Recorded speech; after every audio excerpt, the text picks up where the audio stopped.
Hey, what's up guys? It's Eli Knight. I'm here with Michael McInally at Sticks and Stones BJJ in Lake City, Florida. I came down here to visit, do some training, do a little seminar tomorrow, but we were talking some shop, talking about a little technique exchange idea, and we both share in common our love for a specific grip.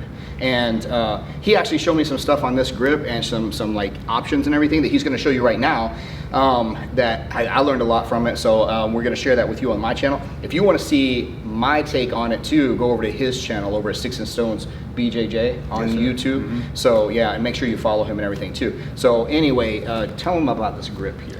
All right, so this grip I started developing to prevent guys that wanted to shoot in on me, all right? So our standard Jiu-Jitsu grip, you know, a lot of people will grab the gi right here and they'll fight for the opposite hand or they'll fight for the dominant grip, all right? So in this fight, I've learned, right, to feed my hand up behind their neck, all right? So I feed my hand in behind their neck and I put my thumb right at the base of his spine, all right?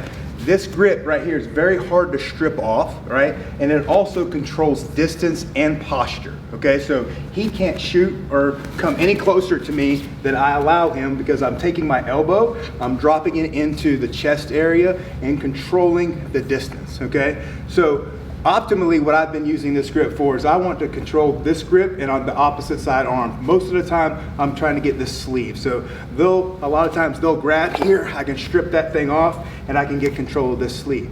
All right, so I've used this a few times. I used it at Masters Worlds and I got a couple beautiful takedowns with it, right? So most of the time what I'll do is I'll push into my opponent looking for the reaction of the pushback, okay? So I push.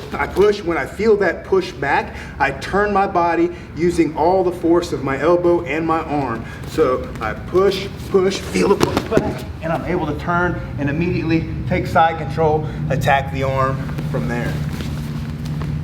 Okay, so again, standard collar grip, right? So he's defending by grabbing the back of my arm here. I'm not worried about that. I'm fighting for this, all right? So I'm gonna feed this behind his head. I'm gonna put that elbow in his chest, push, pull that arm, feel that turn, and I'm able to off balance him and get the takedown there, all right? And you mentioned too, like, so I'm doing a standard kind of reaction where I'm grabbing the seam, which is common, and it doesn't stop him getting that deep grip. But then you also mentioned, like, because I was saying, well, what if they're gonna go here and strip the grip instead? So if I go like this, and I go to strip here, right. So I'll get it on either side. It doesn't really bother me to, if I go into here and he goes into grip fighting immediately, he's gonna have to use both of his hands to address that grip. And while he's doing that, I'll put this one behind his head and lock it in on this side. So it gives me the opportunity to be able to utilize it on both sides by just getting the basic grip, all right? And I said, I've used it to win the Atlanta Open, the open class there. So I've definitely used this in competition. It's competition tested and it works very, very well, all right?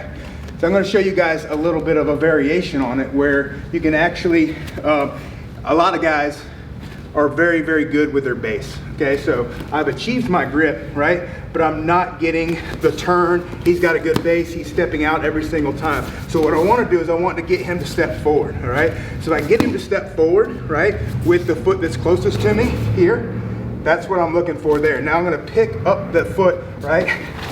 Ankle pick, and then I can start my takedowns from there.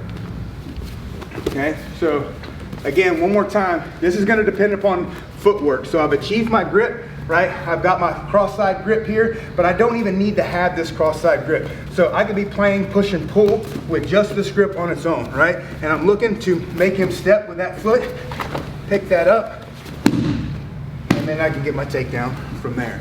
Yeah, I'm inclined to play that. Like when you get this grip here, it's such a tight and heavy grip, I'm not inclined to step this foot back. So I'm inclined to put that foot forward anyway. Because if you expose just the other foot, right, I can go an ankle pick on this side. Yeah, exactly. So yeah, so most people, they'll wind up in that stance or they'll be 2 feet back, which just requires a circling so that you can pick up that foot. That's great. And it's not something that requires like a lot of dynamic, like diving forward or anything like that with that little hacky sack pickup like that. It's so low risk that I think like if you miss it, you're not gonna be behind. I'm not gonna be able to like super counter it easy. But we are gonna talk about a couple counter things over on Michael's channel. So if you like these, then make sure, first of all, that you go over there and you follow him and you watch all his videos. Like, you just go through the whole catalog, and then you finally wind up on the newest one, which is going to be this one. And I'm going to talk about a couple of things that I like to do with this grip too, maybe some counter stuff too. And let me know too, let us know in the comments, like, do you use this grip? What else are we missing from this grip? Because I always like to see what other people are doing with it and steal their stuff and make it my own. So let us know about that too. So appreciate you, Michael. Yes, sir. Yeah, Sticks and Stones BJJ. Appreciate you guys.